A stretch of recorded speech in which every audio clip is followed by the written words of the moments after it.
Bom dia a todos. Cumprimento inicialmente aos eminentes pares, senhor Procurador Regional Eleitoral, senhores advogados presentes, partes, eventuais servidores que ainda se encontram, a população que deve prestigiar essa manhã com a posse dos 2 novos membros do nosso Tribunal Regional Eleitoral. Hoje uma situação atípica, né? Nós teremos aqui início para julgamento de apenas alguns processos que estão em pauta. E, doutor Alexandre, o de Vossa Excelência, que tem a participação da Associação do Magistrado Brasileiro, como há, inclusive, uma manifestação da desembargadora Marilce, né, que é a nossa substituta do desembargador Sebastião, ela está convocada para a próxima quinta-feira. Então, ele vai ficar automaticamente incluído na pauta de quinta-feira. Ok? Eu peço escusas porque talvez não tenha sido devida a comunicação a Vossa Excelência, mas fica, então, consignado para a próxima quinta-feira. Ok? Muito obrigado pela compreensão. Anuncio que serão, ou que continuam adiados, em razão de pedido de vista, os processos 20.880, que é o item 2.1 da pauta física, e o 602.73, que é o item 1.5 da pauta eletrônica. São esses, né? Também serão adiados o 2.3, que é o processo 82.60, o 2.4 é o processo 45.54, o 2.5, que é o processo 21.67, e o 1.1, esse é da pauta eletrônica, 1.1, processo 0601.318. Também adiado da pauta eletrônica, o PJE 0601.311. Todos, então, adiados, ficam inseridos automaticamente na sessão subsequente. Doutor Fábio, Vossa Excelência pediu também o adiamento do 2.2, é isso? Então fica também adiado o processo 68054, que é da relatoria do doutor Fábio Fiorenza. A pauta da sessão anterior fica aprovada diante da ausência de manifestação em sentido contrário e coloco já imediatamente em pauta uma prestação de contas, doutor Bortolucci, da relatoria de Vossa Excelência, 1.3 PJE 0601.090. É uma prestação de contas candidata ao cargo de deputado estadual à eleição de 2018, o requerente Ricardo Murilo de Arruda Alves. Vossa Excelência, relator, está com a palavra. Obrigado, senhor presidente. Trata-se de prestação de contas apresentada por Ricardo Murilo de Arruda Alves, candidato ao cargo de deputado estadual nas eleições de 2018. Consoante certidão inserida nos autos, não houve impugnação à prestação de contas. O relatório preliminar emitido pela Coordenadoria de Controle Interno e Auditoria apontou inconsistências na conta em apreciação, solicitando por conseguinte manifestação do candidato requerente. Intimado, o candidato manifestou-se por meio de petição, ocasião em que prestou esclarecimentos, juntou documentos e apresentou prestação de contas retificadora. Em seguida, a CCIA apresentou parecer técnico conclusivo opinando pela aprovação das contas com ressalva, devendo o candidato recolher ao órgão partidário a importância de R$ 14,68 referente à despesa de impulsionamento de conteúdo contratado e não utilizado. Instado a se manifestar, a Procuradoria Regional Eleitoral, em igual sentido, procurou pela aprovação da contas com ressalva, em razão das irregularidades não envolverem valores expressivos. Apontou que realmente cabe ao candidato recolher ao órgão partidário o montante de R$ 14,68. É o relatório, senhor presidente. Procurador? Ratifico, senhor presidente. Está ratificado. Retorno a palavra ao senhor relator. O candidato Ricardo Murilo de Arruda Alves apresentou contas relativas à sua campanha ao cargo de deputado estadual, que após serem submetidas à apreciação da unidade técnica dessa Corte de Justiça e à fiscalização da Procuradoria Regional Eleitoral, restaram em evidência as seguintes impropriedades. Primeiro, prestação de contas entregues em 8 de novembro de 2018. A CCA apontou que o candidato apresentou a prestação de contas em campanha em 8 de novembro, não observando o prazo estabelecido pela legislação.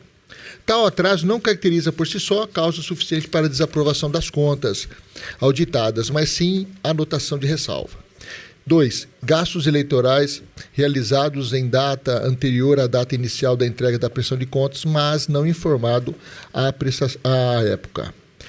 Embora o candidato tenha omitido despesa que deveria ter sido informado na prestação de contas parcial, observe que o referido gasto foi declarado por ocasião da apresentação das contas finais, possibilitando a fiscalização por essa especializada.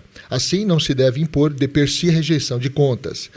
Inclusive, eu apresento aqui jurisprudência dos tribunais regionais que peço permissão para poupar-os a leitura.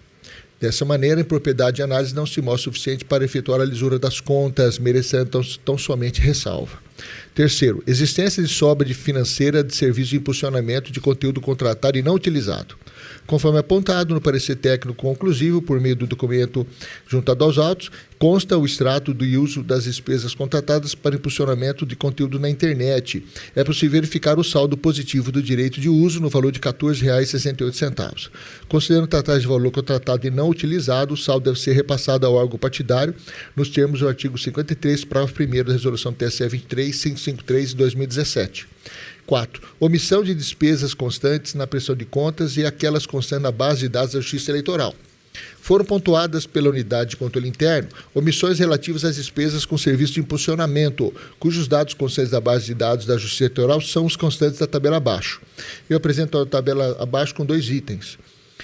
O pessoal de contas informou que não contratou o impulsionamento com a empresa Facebook, fazendo assim sempre através de seu representante ADIEM do Brasil Limitada, cujos valores foram integralmente registrados no SPCE e pagos. Ocorre, no entanto, que os valores pagos à empresa ADIEM não coincidem com os valores contratados em notas fiscais eletrônicas emitidas pela empresa Facebook, conforme planilha abaixo especificado. Caso em que não há como se admitir que se trata somente de erro na pessoa jurídica emissora da despesa.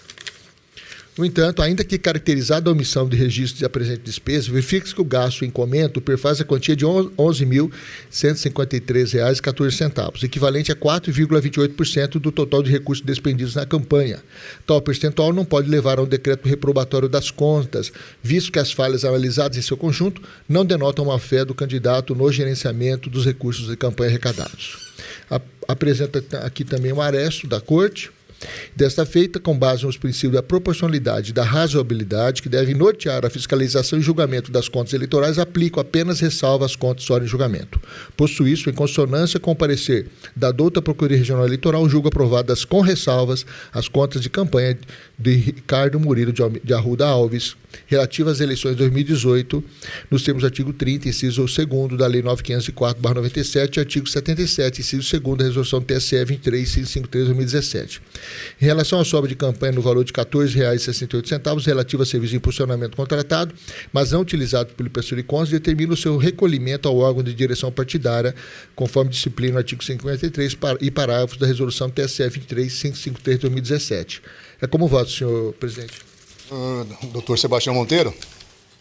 Acompanhe o relator. Doutor Fábio Henrique. Com o relator. Senador Sebastião Barbosa. Com o relator. O tribunal, por unanimidade, aprovou com ressalvas as contas do candidato nos termos do voto do outro relator, em consonância com o parecer ministerial.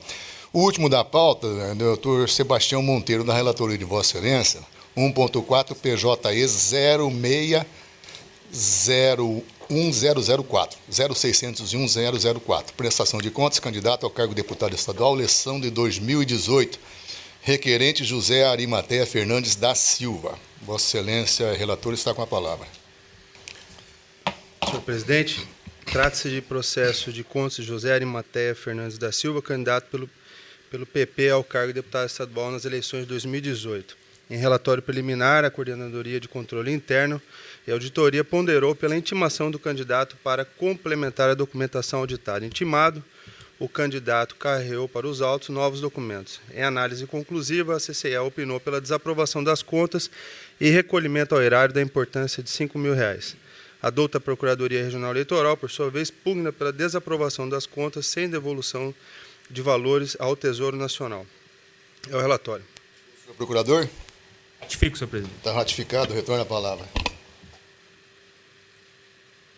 Pois bem, após análise técnica conclusiva da CCEA, verificou-se que o candidato deixou de pagar 36 cabos eleitorais, importando numa dívida de campanha não assumida pelo partido PP, no valor de R$ 35.700. Essa irregularidade é gravíssima, posto que contraria a norma expressa do artigo 35 da Resolução TSE 23553/2017. Poupá-los da leitura aqui, transcrevo o artigo e seus dispositivos. Em suma, o candidato não apresentou nenhum desses documentos previstos no dispositivo, restando, portanto, despesas de campanha sem a devida quitação ou previsão de sua quitação. O quadro fica pior quando constatado que o candidato declarou a arrecadação de receita total para a campanha de R$ 50 mil proveniente exclusivamente de recursos públicos, deixando dúvida para trás de R$ 37.500. Impossível, pois, na hipótese, a aplicação dos princípios da razoabilidade e proporcionalidade. Além disso, o órgão técnico destacou que não foi apresentada nota fiscal de serviços advocatícios contratados pelo candidato no valor de R$ 5 mil em pontos em devolução ao Tesouro Nacional, conquanto o recurso utilizado para suportar tal gasto provém do fundo partidário. Em sua defesa, o candidato apresentou o contrato e recibos dos pagamentos efetuados ao advogado Maurício Teixeira da Silva. Todavia, conforme vem reiteradamente decidindo esta Corte Eleitoral, a mencionada despesa deve ser comprovada por meio de documento contábil idôneo, ou seja, nota fiscal de serviço. Na própria sessão plenária do dia 1º do corrente mês e ano, este regional deliberou sobre a questão semelhante nos processos 06-010-2387 e 06-010-50, dígito 40, quando decidiu a unanimidade por exigir o documento fiscal para comprovação de serviços daquela natureza. Nos acordos, transcrevo o acordo e, senhor presidente, até vou fazer uma ponderação e estou desenvolvendo um estudo nesse sentido, apesar de estar votando pela desaprovação das contas do José Arimateia, e determinando para que haja o recolhimento do valor de R$ 5 mil, nesse ponto divergindo do Ministério Público Federal, face à utilização indevida de recurso do fundo partidário. Essa questão da apresentação de nota fiscal, seja advogado ou contador, são prestadores de serviço. A nota fiscal ou recibo da pessoa física, isso é uma opção de relação com o fisco, seja ela municipal, através de uma nota fiscal, ou recibo no imposto de renda federal. Então, vou submeter essa questão das próximas sessões para a gente revisitar essa matéria. Penso que é de fundamental importância, porque isso é uma opção do prestador de serviço, né? Isso não é a questão, o recolhimento, a relação dele com o fisco, seja com a União ou através de emissão de nota fiscal, isso é uma opção do prestador de serviço. Mas estou, nesse momento, votando pela desaprovação das contas de José Arimateia Fernandes da Silva, conforme entendimento da Corte Eleitoral, determinando o recolhimento de um valor de R$ 5 mil face à utilização indevida dos recursos do fundo partidário nos termos do artigo 82, parágrafo 1º da resolução do TSE. É como voto, senhor presidente. Doutor Fábio Henrique. Com o relator, excelência. O desembargador Sebastião Barbosa. Com o relator. Doutor Luiz Bortolucci. De acordo. Então, o tribunal, por unanimidade, desaprovou as contas do candidato nos termos do voto do doutor relator, em consonância... É consonância parcial, né? Porque tem uma parcial divergência, né? Consonância parcial, ou parcial consonância com o parecer ministerial. Eminentes pares, vamos então fazer um breve suspensão da sessão para que os convidados possam adentrar o recinto. Nós suspenderemos a sessão por alguns minutinhos, aí 10 minutinhos, e pontualmente, 9h30, estaremos para dar continuidade aí sim com a partir da cerimonial da posse dos nossos eminentes pares. Fica então suspensa a sessão por 10 minutos.